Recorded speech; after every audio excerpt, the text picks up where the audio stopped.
जितने आस्था चैनल पर कथा सुन रहे हो, जितने फेसबुक और यूट्यूब पर सुन रहे हो, बहुत सावधानी से सुनना। सूखे आम के पत्ते जमीन पर गिर जाए। कैसे पत्ते? जब पतझड़ का मौसम आता है तो आम के जो पत्ते नीचे जमीन पर झड़ते हैं, 21 पत्ते इकट्ठे कर कर उसको आग लगाकर जलाकर भस्म तैयार कर लीजिए। और जिस पुरुष नारी के चर्म रोग हो जाए, चर्म रोग, कहीं खुजली चल रही हो, कहीं दाने पड़ गए हो, कहीं चमड़ी सफेद लाल काली पीली जैसी पड़ गई हो, कहीं दाग हो रहे हो, चर्म रोग, कहीं खुजाल चल रही हो, तो शिव महापुराण की कथा का ये संवाद याद रखिए। लिंगपुर आम के पल्लव को जो वर दिया गया, तो आम के 21 पत्ते इकट्ठे कर कर उसको आग लगाकर उसकी भस्म तैयार कर कर शंकर भगवान के शिवलिंग पर शाम के समय प्रदोष काल में चढ़ा दीजिए वो भस्म। और उस भस्म को उठाकर लेकर आ जाओ, डब्बी में भर लो और गाय का घृत उसमें डाल लीजिए और उस स्थान पर लगाना चालू कर दीजिए। 3 दिन में दांत खाज खुजली जो भी होगी मिटना प्रारंभ हो जाएगी। उसमें इतनी प्रबलता आ जाती है। शंकर को जो भस्म चढ़ी है, आम के पत्ते की भस्म का भी हमारा शास्त्र वर्णन करता है। उस भस्म को छान कर पीस कर उसकी कोई दुकान आप डाल रहे हो, नया व्यापार चालू कर रहे हो और लग रहा है कि चलेगा कि ना चलेगा। पहले भी मैंने 2-4 दुकान डालकर देख ली, नहीं चली। अब नया डाल रहा हूँ, कर्जा कर डाल रहा हूँ, पैसे लाकर डाल रहा हूँ, चलेगा नहीं चलेगा। तो उसके लिए सबसे पहला काम करो, कम से कम दुकान खोलने के 7 दिन पहले आम के पत्ते की बंदरवाल बांधो। दुकान का मुहूर्त होने के 7 दिन पहले आम के पत्ते की बंदरवाल बांधो और कहीं आम के पत्ते की भस्म मिल जाए, वही भस्म जो आम के पत्ते 21 उठाए सूखे वाले, अलग से तोड़ के मत सुखाना, जो पत्ते नीचे गिरे हों उसको उठाकर सुखाकर, सूखा हुआ जो पत्ता हो उसको जलाकर उसकी भस्म बनाकर उसमें थोड़ा सा चंदन मिलाकर और उसी से सम्मुख में जहां 7 दिन पहले तुमने बंदरबल बांधी है, दुकान खोलने वाले दिन उसी आम के पल्लव की भस्म जो शिव पर चढ़ी थी उसी में चंदन मिला हुआ वो एक स्वस्तिक का निर्माण कर दो। फिर आप अंदर कोई पूजन करो ना करो, आपने कोई अनुष्ठान करा ना करा, यज्ञ पूजन करी ना करी, अगर आप प्रवेश भी कर गए, इतना आपके पास धन नहीं था और आप प्रवेश भी कर गए तो भी घाटे में नहीं जाओगे। व्यापार उन्नति की ओर ही बढ़ेगा, व्यापार बढ़ेगा। उसमें आम के पल्लव में अगर कामदेव छुप कर भस्म होते हैं तो शंकर मेरे आम के पल्लव को भी वर प्रदान कर देते, आम के पल्लव को भी शिव वर। शनिवार के दिन जो पीपल के वृक्ष में सरसों के तेल का दीप लगाता है उसको शनि कभी परेशान नहीं करता। एक बात हमेशा ध्यान रखिएगा, मान लो अगर कोई भारी रोग ऐसा शनि महाराज के कारण हो गया हो, अच्छे काम करते करते उल्टे हो रहे हैं, होते हैं किसी किसी के साथ में, विपरीत परिस्थितियां आ जाती है।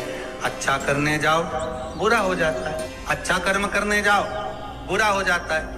तो पीपल के वृक्ष की जो छाल होती है, छाल देखिए, पीपल के वृक्ष में जो छाल लगी होती है, उस छाल को घिसकर चंदन बनाकर भगवान शंकर का स्नान कराकर, अभिषेक कराकर, पूजन कराने के बाद में पिपलेश्वर महादेव का नाम लेकर, कौन से महादेव? पिपलेश्वर महादेव का नाम लेकर वो जो घिसी हुई छाल होती है उस छाल का तिलक भगवान शंकर को लगा लो और उसी का थोड़ा सा भाग अपने कंठ पर, मस्तक पर लगाना प्रारंभ कर दो।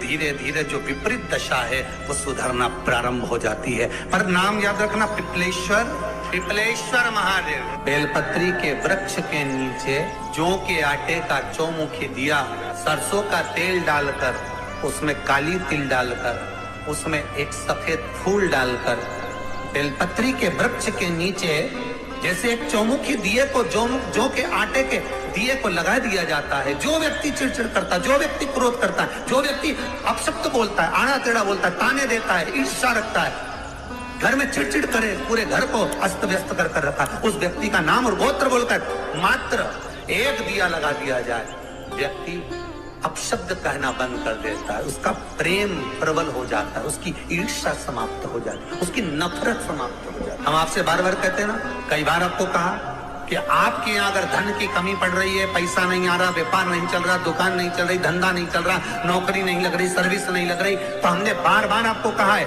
एक दिया बेलपत्री के पेड़ के नीचे लगाओ घी का और एक दिया शंकर के मंदिर की चौखट पर लगाकर, बार बार आपको कहा, उस पर विश्वास रखकर लगाओगे, सुख मिलेगा, आनंद की अनुभूति होगी। शास्त्र कहता है कि जिसके घर में संपदा की कमी हो, पैसा आ ही नहीं रहा हो, सब पर उलझ गया हो, बहुत टेंशन चल रहा हो, गन्ने का रस जानते हो, ईख का रस, गन्ने का रस तुलसी जी के क्यारे में हाथ में लेकर 7 बार अपना नाम और गोत्र बोलकर छोड़ दो, जिंदगी में 3 साल में तो करोड़पति बनकर बैठ जाओगे, कभी लक्ष्मी की कमी नहीं आ सकती। माताओं से, मेरे भाइयों से, लाखों करोड़ों लोग शिव महापुराण की कथा यो आस्था चैनल पर और फेसबुक यूट्यूब पर सुन रहे हैं, उनसे भी कहूँगा, अगर लक्ष्मी नहीं आ रही, संपदा नहीं आ रही, व्यापार नहीं चल रहा, तकलीफ बहुत ज्यादा हो रही है, कष्ट पर कष्ट बढ़ रहा है,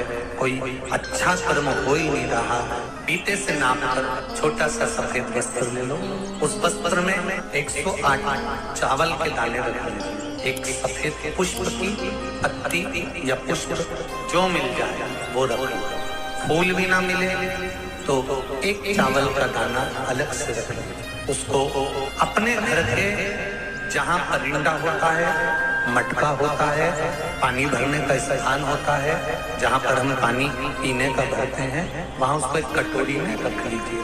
3 दिन में कोई सी भी तिथि, चाहे आप दूज, तीज, चतुर्थी ले लो, चाहे पंचमी, छठ, सप्तमी ले लो, चाहे अष्टमी, नवमी, दशमी ले लो, उसको रख दीजिए 3 दिन। चौथे दिन घी का दिया लेकर, वो पोटली लेकर, कुछ भेंट लेकर, जो आपकी मर्जी पड़े, दान के भाव से घी का दिया शिव जी के मंदिर में लगा दीजिए, और जो पोटली और जो भेंट है वो किसी भी ब्राह्मण जन को, गुरुजन को, किसी को भी प्रदान कर दीजिए।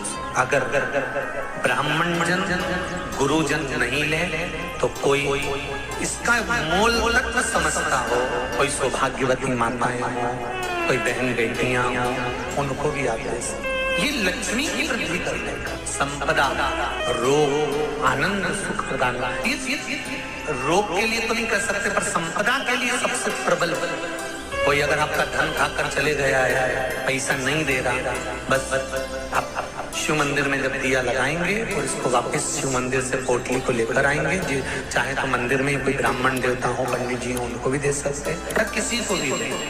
उस समय पर आपका स्मरण, दीप लगाते समय, दिया लगाते समय स्मरण होना चाहिए कि मेरा पैसा इतना गया हुआ है, बाबा ये रकम डूब गई है, ये पैसा चले गया है, ये प्राप्त होना चाहिए, मेरा व्यापार बढ़ना चाहिए। 4 पत्ती का जब बेलपत्र मिलता है तो 4 पत्ती के बेलपत्र को शंकर जी पे चढ़ाकर 1 लोटा पानी नहीं चढ़ाया जाता। 4 पत्ती का अगर बेलपत्र शिव को चढ़ाया जाता है तो 4 लोटा जल शिव को समर्पित करा जाता है। फिर उस बेलपत्र को उतार कर अशोक सुंदरी वाली जगह पर रखा जाता है। फिर वहां पर 1 आचमनी जल समर्पित करा जाता है। फिर वो 4 पत्ती के बेलपत्र को उठाकर नंदीश्वर के चरण के पास रखा जाता है। वहां 1 मूंग का दाना समर्पित करा जाता है। फिर उस बेलपत्री को लाकर घर में बरकत के रूप में रखा जाता है। तब वो लक्ष्मी बढ़ाना प्रारंभ करता है। कोई ऐसा ही क्रम नहीं हो जाता कि मिल गया हो तो रख दिया, उसका क्रम अलग अलग। 5 पत्ती का बेलपत्र, ऊपर जो जलाधारी टंगी होती है उस जलाधारी का स्पर्श कराया जाता है, शिवलिंग पर चढ़ाया जाता है। मात्र 1 लोटा जल 5 पत्ती के बेलपत्र पर चढ़ता है और 5 पत्ती का बेलपत्र दरवाजे पर खड़े होकर भगवान शंकर के गण भृंगी का स्मरण कर कर, श्रृंगी का स्मरण कर कर उसको लाकर बरकत में रखा जाता है। 5 पत्ती। 6 पत्ती का बेलपत्र मिलता है तो उसको नंदी पर पहले समर्पित कर कर फिर शिव के द्वार पर शंकर भगवान पर समर्पित किया जाता है। फिर 1 लोटा जल समर्पित कर कर 1 चावल का दाना चढ़ाकर उस बेलपत्री को लाया जाता है, बरकत स्थान पर रखा जाता है। 7 पत्ती का बेलपत्र मिलता है, उसका नियम अलग। 7 पत्ती के बेलपत्र को बेलपत्र के वृक्ष के नीचे ही शिवलिंग का निर्माण कर कर पूजन किया जाता है और वहां पूजन कर कर 7 पत्ती के बेलपत्र को शिव को चढ़ाकर फिर अपने घर में रखा जाता है। 8 पत्ती का बेलपत्र यदि प्राप्त होता है तो उसको पहले जो जलाधारी का भाग है, नीचे तटी भाग है जहाँ शिवलिंग रखा हुआ है, माता जी के उस भाग पर रखा जाता है। उसके बाद में शिव को चढ़ाया जाता है। 1 लोटा जल चढ़ाकर मात्र चंदन लगाकर उसको लाया जाता है। 9 पत्ती का बेलपत्र यदि किसी को प्राप्त होता है, कभी मौका मिले ना तो देखो, अब सीहोर में कभी कथा हुई तो आपको 1 पत्ती से लेकर 21 पत्ती तक के बेलपत्र का दर्शन, 3 पत्ती वाले वृक्ष से ही जो पत्तियां प्रकट हुई हैं, 1 से लेकर 21 तक के पत्ती के दर्शन आपको सीहोर जब कथा रहेगी कभी तो ऑनलाइन कथा में हम खुद व्यासपीठ से दर्शन कराएंगे कि इतने पत्ती तक के भी बेलपत्र का दर्शन होता है। श्री शिवाय नमस्तुभ्यम, सब बोलिए एक बार जमकर, श्री शिवाय नमस्तुभ्यम। प्रैक्टिकल जरूर करना, कहीं सीहोर वाला महाराज झूठ तो नहीं बोल रहा। शास्त्रों की बातें हमारे जीवन में हमें सुख प्रदान करे, इसलिए इस भाव का आनंद करते हुए आज की कथा को विराम देते हैं। हिंदू धर्म के भीतर 4 तरह की बंदरवाल होती है। पहली, आम के पत्ते की बंदरवाल। जब हमारे यहाँ सत्यनारायण भगवान की कथा करते हैं, ब्याह होता है, शादी होती है, शुभ कार्य होता है, तो दरवाजे पर आम की बंदरवाल लगती है। ये शुभ कार्य की सूचक है। दूसरे नंबर पर है नीम की बंदरवाल। ये गुड़ी पूर्णिमा का जो दिन रहता है, चैत्री नवरात्र जिस दिन प्रारंभ होते हैं, नया संवत्सर जिस दिन प्रारंभ होता है, उस दिन नीम के पत्ते की बंदरवाल लगती है, जो 9 रात्रि के 9 दिन तक दरवाजे के बाहर लगी होती है, जिससे घर में कोई नई बीमारी प्रवेश नहीं करती, वो बीमारी बाहर निकल जाती है। इसको नीम के पत्ते की बंदरवाल। तीसरे नंबर पर होती है पीपल के पत्ते की बंदरवाल। ये अमावस्या के 1 दिन पहले लगती है और अमावस्या के दूसरे दिन उतरती है, और इसको फिर ठंडा कर दिया जाता है। ये जिसके घर में पितृदोष होता है, 1 रुपए कमाओ 100 रुपए खर्च वाला काम हो, या मानसिक टेंशन कुछ चल रहा हो, तो पीपल के पत्ते की बंदरवाल लगाई जाती है। 4 तरह की बंदरवाल हमारे हिंदू धर्म में वर्णन करी गई है, हमारे जो दरवाजे पर लगाई जाती है, शुभ कार्य के लिए इसको लगाया जाता है। चिड़चिड़ प्रवृत्ति किया जाता है। उस जगह पर घर में अगर लग रहा है कि कई लोग कहते हैं 8 दिन से हमको अच्छा नहीं लग रहा, घर में बहुत ऐसा लग रहा है कि कुछ होने वाला है, मेरी आंख भी बहुत फड़क रही है, बहुत ऐसा लग रहा है कि कुछ ना कुछ तकलीफ होने वाली है, कुछ ना करिए, दुर्वा लीजिए। दुर्वा जानते हो, जो गणेश जी को दुर्वा चढ़ती है, दुर्वा लीजिए। उस दुर्वा को अशोक सुंदरी वाली जगह, अशोक सुंदरी की जगह जानते हो ना, जहाँ शिवलिंग है, ये पीठ भगवान की पीठी का, उसके ऊपर जो शिवलिंग रखा है, सामने से जहाँ पानी गिरता है, इधर गणेश जी का स्थान, इधर कार्तिकेय का स्थान, बीच में एक मोटी सी लाइन है, वो अशोक सुंदरी का स्थान। शंकर जी के शिवलिंग पर ऊपर से 1-1 बूंद पानी गिर रहा है, और शंकर जी की 5 बेटियों का स्थान, जया, विषहरा, शाम्भवी, गौतली और देव। बीच में अशोक सुंदरी का स्थान। दुर्वा आपको लग रहा है या ये मेरे को ठीक नहीं लग रहा, मेरे को अभी कुछ ऐसा लग रहा है कि कुछ होने वाला है, या कोई ना कोई गड़बड़ी होने वाली है, कुछ तकलीफ आने वाली है, कोई कष्ट आने वाला है, कोई बीमारी आने वाली है, कोई रोग आने वाला है, कोई तकलीफ आने वाली है। उस समय पर दुर्वा 7 लीजिए। 7 दुर्वा को लेकर अशोक सुंदरी वाली जगह पर चंदन का पहले लेपन कर दो, और उस पर दुर्वा की डंडी का जो